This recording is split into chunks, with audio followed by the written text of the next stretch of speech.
Quarantine, you know the vibes. Zoom. Yo, what up, y'all? This your boy Fat Joe, and you are tuned in to Quarantine Questions on RapTV. Yeah. You can quarantine the body, but you can't quarantine my soul. Yo, what's good, y'all? We got Fat Joe in the building, virtually, of course. Man, look, this is an honor and a privilege to be interviewing one of the hip-hop greats, man. Like, from Flow Joe to What's Love to Lean Back and all the way up, Joey Crack has been part of every era in hip-hop and has truly been a symbol of longevity in the rap game. Glad we're getting to chop it up, man. I want to officially welcome you to Quarantine Questions with Rap TV. I'm your host, Pro the GOAT. What's good, man? How's it going? I'm good, my brother, man. I'm out here on vacation. You know, you guys, you're so important to the hip-hop culture that when you asked me for the requests, I said, I got to do it even though I'm on vacation. I've been stuck in the house for 4 months. This is the first time I got out the house. You know what I'm saying? Sure. So, I mean, you know, so we got a little short while. Shoot, let's go with these questions. Let's get it, man. Let's get it. By the way, I want to say congratulations on the Fat Joe show, man. Like, what's been your favorite interview so far? Oh God, everyone beats the other one. I'm having a ball with Fat Joe, the Fat Joe show. I swear to God. I love Mike Tyson interview. I love Diddy interview. I love Al Sharpton interview. I had a Jalen Rose interview the other day. It was the craziest interview in the world.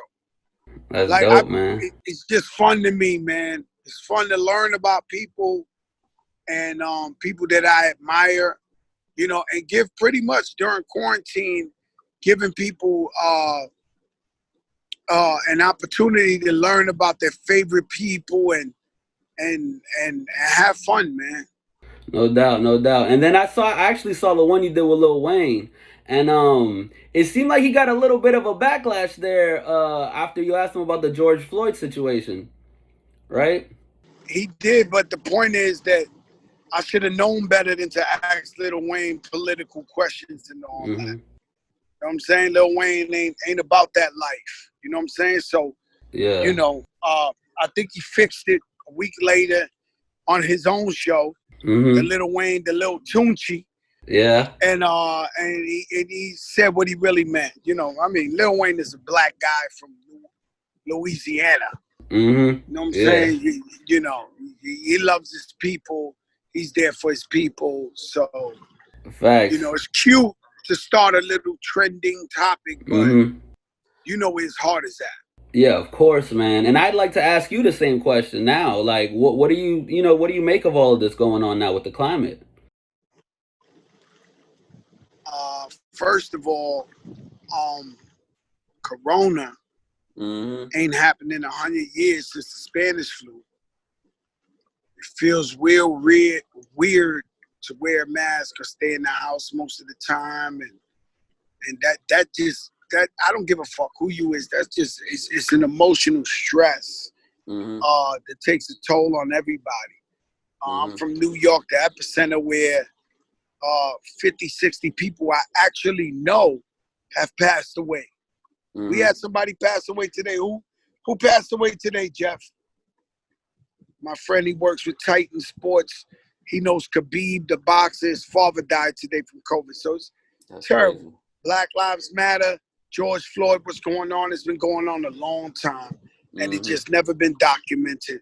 So it backfired on them when they put these cameras on these phones. So now we can see. And then, you know, there's white people who truly didn't know this exists and never got harassed by the cops and thought, you know, what the hell? These black people talk about again about the. And then now when they finally seen a guy literally get murdered for 8 minutes and 23 seconds with a knee on his, it just felt like supremacy. And and he was in there with his hand in his pocket while he was taking his life.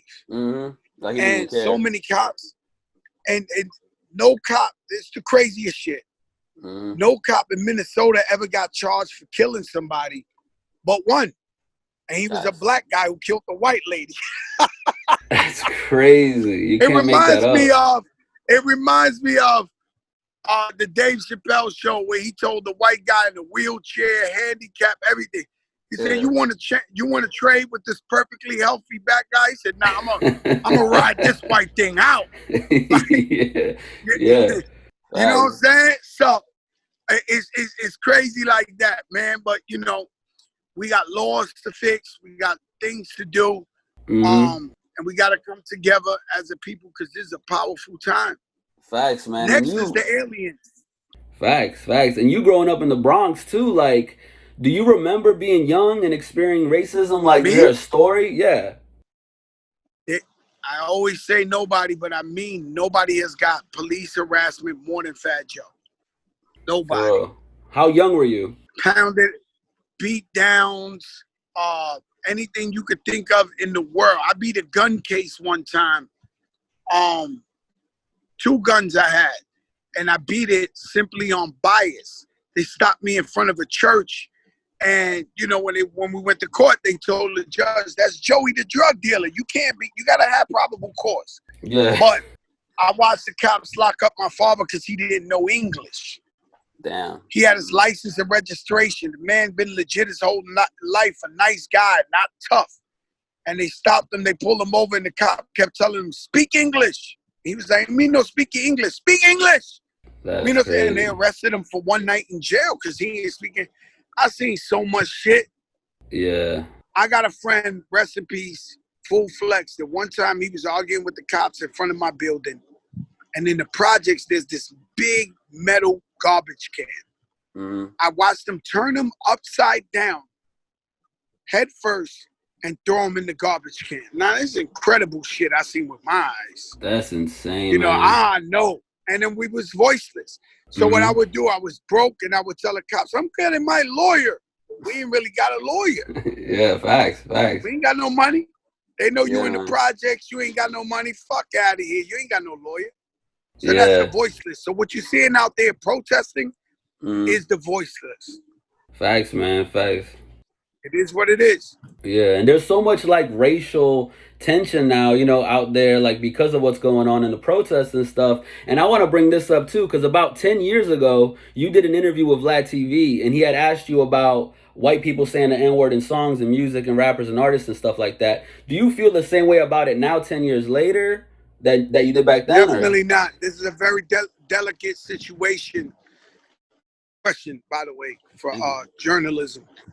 And I wanted to know too, man, like what made you want to transition from mainly focusing on music to going into the whole journalistic media and hip hop route? I grew up in the Bronx, birthplace of hip hop. The inventors, the Mecca, the motherland, facts. And just being a kid going to the jams and breakdancing and pop lock and rocking and writing graffiti. I'm a part of hip hop history just being a fan. I started seeing a bunch of hip hop documentaries on Netflix and all over. They were lying. They were lying about the hip hop culture, how it came about. I seen the thing that was talking about Latinos in hip hop, and they put it like Pitbull was the first Latino rapper. Like, these guys was like really off, right? And Pitbull's my brother. He's probably the biggest selling Latino rapper ever. And he's my brother that I love, but he's not the first Latino rapper. Just different things I kept watching on these documentaries, and I was like, yo, people are making documentaries and about hip hop, and they make whoever's putting it out is pushing it towards their narrative to make it look like they were bigger than they were and all that. And I said, you know what? I'm gonna start a podcast, which was the Coca Vision on Untitled, and I started interviewing everybody from Snoop Dogg, Spike Lee, whoever you name. And I rather the kids learn now and learn 20, 30 years from now. So when they have a hip hop fact challenge, they be like, no, that's not what Snoop Dogg told Fat Joe personally. And that's why I got into journalism, and I really, really like it.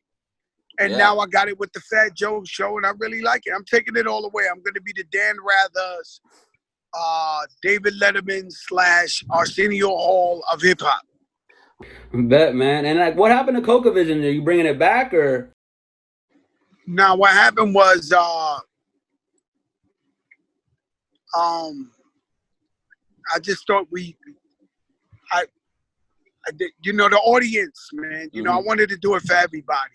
So I was doing it exclusively on Tidal, and I wanted to do it so that the whole world could see these interviews. Facts, man. Facts.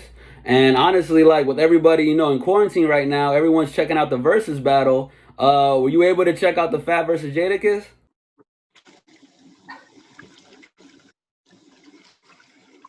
Absolutely. Yeah. Did you have a favorite song from each one of them? Oh, my favorite song for Fabolous is "I'm a Movement by Myself, but I'm a force when we're together." That's a jam. Honey, I'm good all by myself, but baby, you make me better. You make me better. That hits the inner ancestral soul of mine. And the one from Jada is, "We gon' make it. We gon' make it. We gon' make it. We gon' make it." Nice. That's Jay the moi. Ooh, you bitch assy. Whoa. And man, here's a tough question. But I want your opinion on it. If you had to break it down to more lyrical and who has more bars, do you give it to Fab or Jada?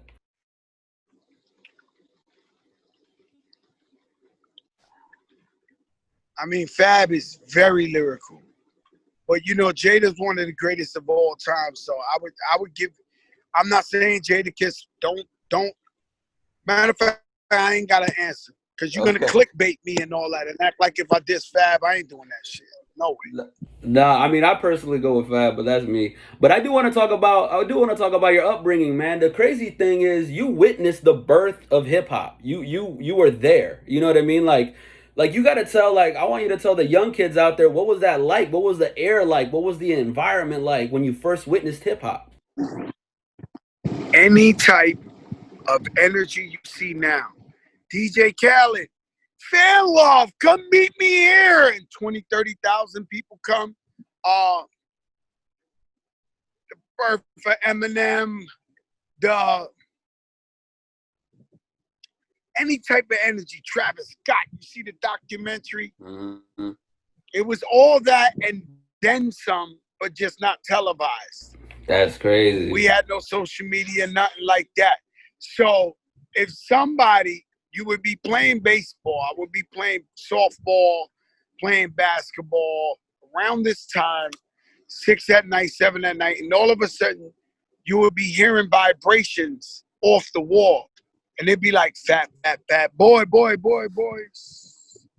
Fat, fat, fat, boy, boy, boy, boys. And like the movies you see on Easter, it's almost when Jesus is walking up the mountain and people are following him like an exodus. Yeah. And that's how people gravitated and stopped whatever they were doing to go towards the sounds. And nice. and it was something, you know, hip hop is a natural resource made by the oppressed people. The Bronx looked like it was like they dropped bombs on that shit. So basically, back in the days when I was a little kid growing up, the landlords of these buildings were burning them down with people in them to collect the insurance. And so you hear the term, the Bronx is burning. And and it just looked like a war zone. But hip hop brought everybody together. Hip hop made everybody happy. Hip hop made everybody forget about what was fucked up and what was going on. And then you got one of the greatest hip hop records of all time, Grandmaster Flash and the Furious Five, where they go, it's like a jungle sometimes. It makes me wonder how I keep them going under. Before that, it was all party, shake your ass to be real. Yeah. Get it up, and soul sonic. it was all having fun. But then when Melle Mel said, broken glass everywhere, people in there, but they just don't care. And that's when people were like, oh, consciousness. Yeah, definitely. Called it the CNN of the streets, hip-hop music. And you used to see Melle Mel play basketball, right? Like, man, I grew up with them. It's not like I was from Compton and they invented hip-hop in East LA. Or I'm from the south side of Chicago, they invented it in the north.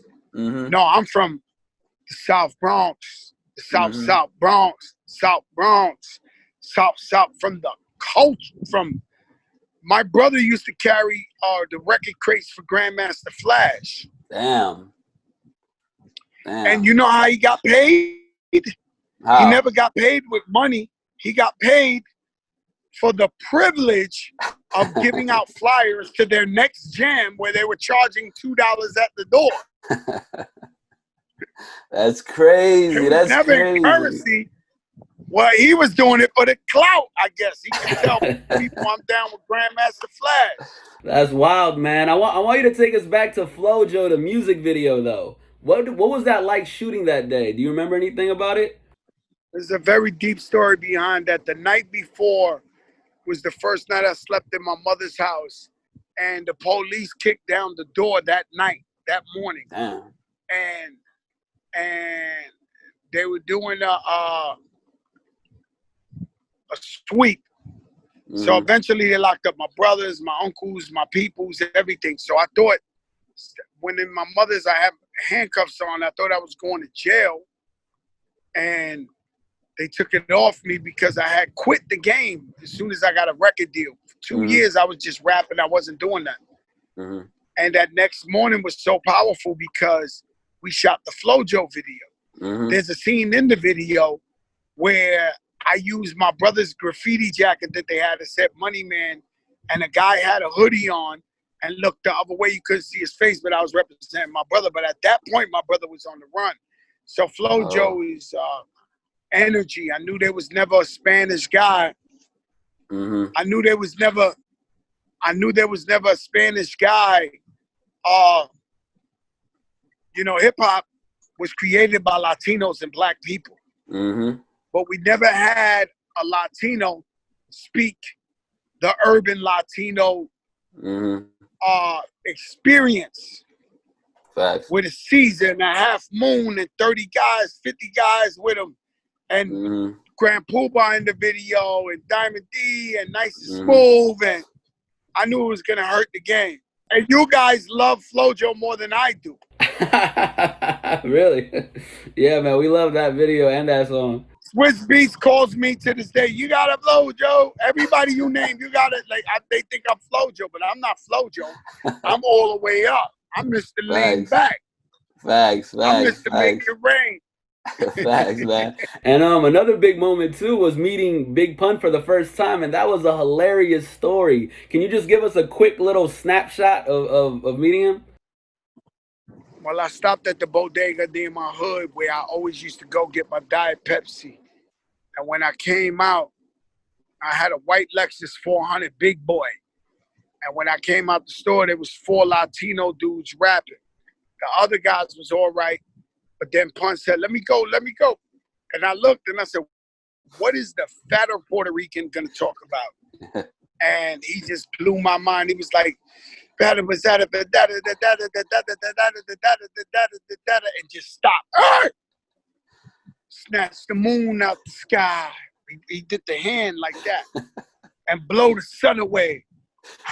Me and my people playing hardball, strictly hard, and that was it. I begged them, get in the car, please. Get in the car. You gave him a deal the next day? That night, he was in the studio with me. Oh, shit. Okay. And I was ending my second album, Jealous One's Envy, and I put him on 2 songs that one night. That's crazy. That's crazy, man. All right, well, I'm sure LL Cool J was, you know, a big inspiration to you too. And Eminem was on his podcast, Rock the Bells, and he said that he was standing in front of a hotel bazaar, blasting his boombox with his demo. You pulled up with a limo. He says you got out. Some dude said West Coast, and then you said East Coast, and you ran up on him. And then he didn't do shit and like went away or whatever. Do you remember Eminem that day, or was that a different day that he gave you the demo? I met Eminem 6 times, gave me his demo 6 times. I had a time where I was in a record store in Detroit with Steve Lobel, and we were doing like a promo tour, and Steve got a picture of me and him taking a picture, and little Eminem in the background, like walking behind us, and I'm like, oh my God, that's Eminem. That's like, crazy. And I remember him performing, opening up for us at the Lyricist Lounge with the Outsiders in Jersey. So, you know, we interacted a lot. I love Eminem, bro. I love him as Pun on a record would have been crazy. Huh? Him and Big Pun on a record would have been crazy. Me and Big Pun, we were nominated. Well, Big Pun was nominated for the Grammy for Still Not a Player. We waited for hours outside of Tower Records on Sunset Boulevard. When Eminem's album came out 12 midnight, we went and copped the album. Damn. And Big Pun was already Grammy nominated. That's a big deal. That's how much we love Eminem as a lyricist, as everything. And we love him still. That's crazy, man. All right, last question. So speaking about DJ Khaled, right? He was holding the umbrella for you on Make It Rain music video. Do you ever talk to him like proud as hell of where he is today from where he first started? Every day. I cannot believe it. My little brother, he became a big success. To be proud of him is an understatement. I carried the umbrella. So it was the passing of the torch. So what I was trying to do is I carried the umbrella for Pun. So I asked Khaled and Make It Rain to carry the umbrella for me. I never felt less of a man when I carried the umbrella for Pun. I felt like, yo, guys, he's the new. So I wanted Khaled, the king of DJs and in the street, to crown me king. And I had the umbrella. Facts. That's beautiful. It was never about, it was always about honor and respect. And I would do a video today. In fact, I'm going to do a video. DJ Khaled's next video, I'm going to carry the umbrella for him. Facts, so we man. get that over with. I don't want nobody thinking I have my brother carry my umbrella. Like, it don't get down like that. We don't do that. Bet. So once again, I'm Pro the GOAT with RapTV, and this has been Quarantine Questions. Make sure y'all hit that subscribe button, notification button, stay up to date. We're dropping interviews all the time. Make sure y'all go get that RapTV merch at rapart.com and join our community by texting 908-341-0067. Don't forget to smash that like button. And one last time, let's give it up for Joey Crack, y'all. Appreciate you. Hey, my brother, thank you. It was an incredible interview, though. Thank you. Being I'm a journalist, I'm rating journalists now. Thank you. That means a lot. I think I'm the greatest hip hop journalist / commentator in the game. Nice. Every time I interview somebody, you learn something new about them that you never heard in your life. Even though you know these people 20 years, I get them to say some shit that we never heard. And you definitely took it to the Eminem, the birth of hip hop, Khaled with the umbrella, the Vlad interview. And I avoid Vlad interviews because he's my man. We text all the time, but because it's so controversial. And, you know, I know automatically he's coming at me with and you know, that's not what I'm about, man. I'm about peace and everything. I support he does, man. He's yeah. Well, thank you for your time. Thank you. I know you're my brother. God bless you. You too, man. Have a good one. Peace. You can quarantine the body, but you can't quarantine my soul.